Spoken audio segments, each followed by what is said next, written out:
my name is Grace Hamilton. My presentation is my thesis project titled Design is Not Neutral, a Feminist Approach to Design Pedagogy. Before I begin, I would like to preface, when I state feminist or feminism in this presentation, I seek to expand the definition to an intersectional view of feminist ideals. This intersectionality is critical as the oppression of individuals based on race, class, and sex intertwines under the system of capitalism. Additionally, when I speak of women, I speak of all individuals who designate themselves as female identifying and non-binary, including trans women. Historically, the field of design is exclusionary. Classrooms are often led by professors who are overwhelmingly white and male, which can have a tendency to perpetuate the same oppressive perspective of white patriarchy entrenched in a broader visual culture. So how do we identify and mitigate this bias in design education? While working in industry, I saw my teams lacking in diversity. I graduated with mostly female identifying students, so I wondered if my experience was one that trended throughout the field. Turns out it was a very common experience. Despite 70% of design students identifying as women, only 12% become leaders in their fields. Women of color are even less represented, making up only around 8% of lead designers. Why is this happening, and how does it impact the way that we're designing? My first major finding was that we continue to center and design for a singular dominant perspective. In this article from Future Us, Does Design Care?, the author states, due to their Western modernist lineage, design institutions have inherited practices, systems, knowledge, and ways of knowing that are structurally violent and oppressive to many historically marginalized groups. The writer highlights the need for design to confront how it defines high and low or good and bad design, and most significantly, whose work it validates. What are these inherited histories? In Meg's History of Graphic Design, the most central text in design history courses, a male European perspective is centered throughout. The 2016 edition of Meg's contains 62 female identifying designers and 80 designers of color out of 594. This trend is reiterated in introductory graphic design courses, where we teach design rules through the same canon taught in this book. In classrooms, this leads to a majority of professors teaching in a way that commends the same homogeneous perspective. This quote from the thesis project, Missing Pages, focuses on the lack of female professor representation in the classroom. This led to students feeling as though the male perspective was more valued. The result of this teaching comes to light when we look at direct accounts from students about the sexism and racism they have experienced in design classrooms. Following the wake of George Floyd and the Black Lives Matter movement in the summer of 2020, Instagram accounts Black at Art Center, Black at SVA, and at Black at RISD revealed firsthand accounts of students not only being excluded in terms of design history, but also subjected to aggression by professors in art and design classrooms. This type of teaching is dangerous to the industry. For instance, designers created seatbelts for the average build of a European able-bodied man, which is why women are 73% more likely to sustain injuries and 17% more likely to die in car accidents. My intervention began with a podcast. The podcast, titled Design is Not Neutral, features design educators who research gaps in design education and seek to deconstruct the binaries that have traditionally excluded subaltern forms of making from the design fields. The podcast serves as a centralized source of resources for individual educators to incorporate feminist curricula into their classrooms. While the podcast has a broad reach, I was also interested in creating curriculum to intervene on an individual level. This project investigates how a co-autoethnographic approach could be utilized to develop anti-patriarchal and anti-capitalist curriculum. Co-autoethnography is a feminist research methodology that captures the lived experience and mirrors the interpersonal nature of teaching.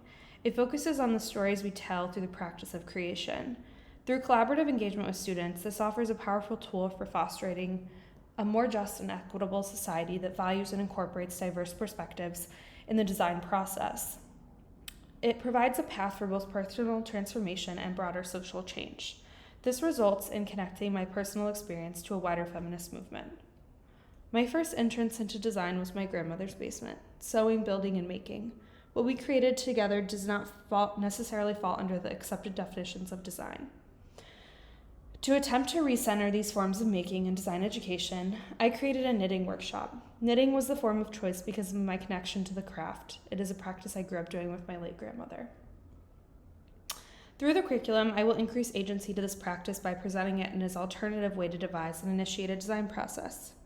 Design education still prioritizes designing for industry and profit.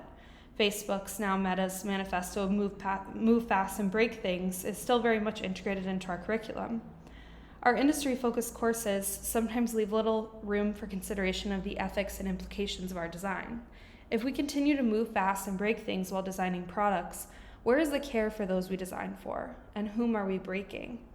Adopting a feminist perspective would shift the focus of education and history towards collaboration and community building. A typical design process contrasts with the practice of knitting circles, a form of making that is sustainable, slow, and deeply personal. This shift from using care to increase profitability to implementing care as an integral part of a design practice would enable designers to address the failures of current design approaches.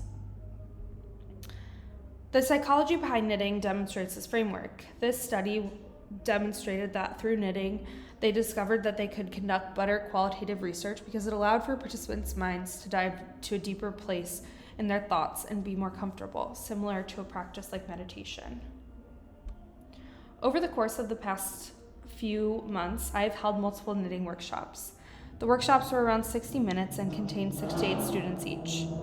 Through the use of personal narrative and reflection, participants engage in a critical examination of their own experience with craft and design while also learning new techniques for creating.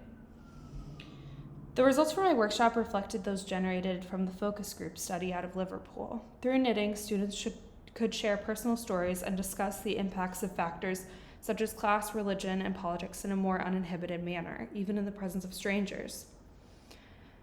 Liz Sanders, a design researcher who is well known for developing collaborative design practices, utilizes this chart to demonstrate the different levels of knowledge about an experience that are accessed by different techniques. During the knitting workshops, around 70% of the conversation fell into the know, feel, dream, and latent knowledge in this chart, the deepest level of individual expression. In one workshop, a student shared how challenging it was to fit in at Notre Dame given her economic background.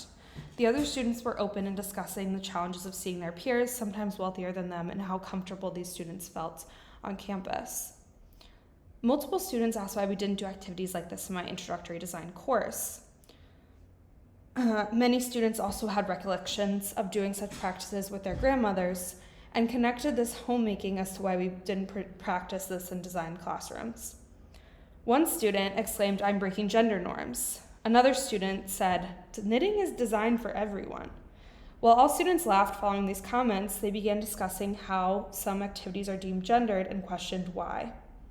The workshop allowed students to deepen their understanding of the experience of others and build self-awareness about a practice such as knitting.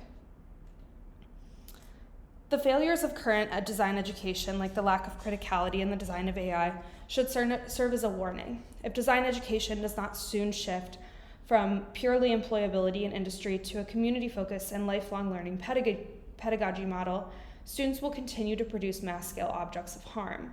While this project benefits design education by disrupting the dominant ideologies that promote gendered inequalities, it also allows students to build self-awareness and interrupt biases. Ultimately, this intervention leads to a more diverse, accessible, and empowering design education.